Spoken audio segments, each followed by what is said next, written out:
Hey everyone, Tim Mendes here. Stick out little guitar. Little video for Guitar Kit World. And they were going to do a black ghost, black burst if you will, with the head in black, a little bit around the edges. I don't want to do a full, like a normal be or teardrop burst. I don't want to. I'm gonna sting the whole thing, let it dry, and we're gonna sand it back and feather it, create that ghosting. So I have my my black, going black. I'm gonna do that, a couple coats. I did tape up, I don't want to make a mess going down the side of the body. So again, I won't do this whole video, but have a couple rags in. Nothing new here. Gonna put a little bit of this thing. I'm just gonna put it on the guitar. Gonna go right up to the binding. Like I said, we're gonna sand this back, so I'm not too worried about it. The burst will be created when we sand it back. If you're wondering what the stain is, it's a mixture of flat black, water-based paint, and it's watered down, it's not real thick.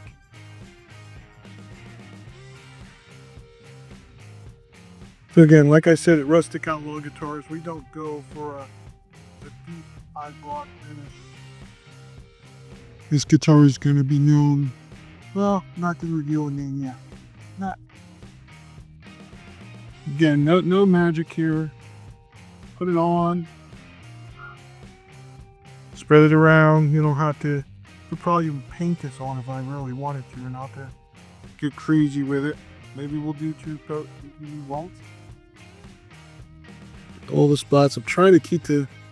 I don't want to do the stay in the bottom, that band the edge there. Putting it on. Again, we're doing this like this because, like I said, we're going to sand it back. We're going to bring the grain back of the maple. We want to show that and we want to blend it because we want to see that as a ghosting. I'm pretty excited for this build. This one's going to be pretty cool. Turn around, get this front part here first. And there's nothing special about what I'm doing right here. Putting it on, we'll scrape the binding.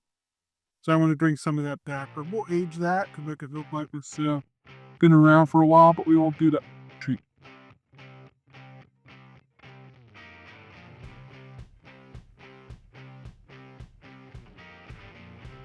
I could have protected the pocket, but I might just do a little bit more expanding on that pocket than that part. Not total, the neck's in really tight fit as I showed on the last video. So we don't have too much to do there. But I'm going right up to the binding because I want to get it into those seams to make sure that although it will look kind of cool, we don't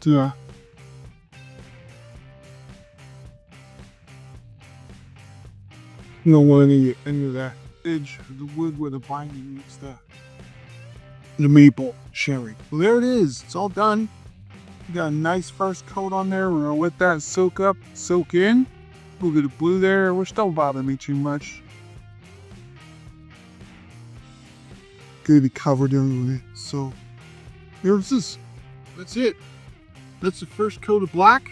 We'll let that chew up here and soak in really good and hand it back and see if we need to do a second coat. We may just go with this depending on how it looks. And thank everyone for watching. More videos to come. Have a great day.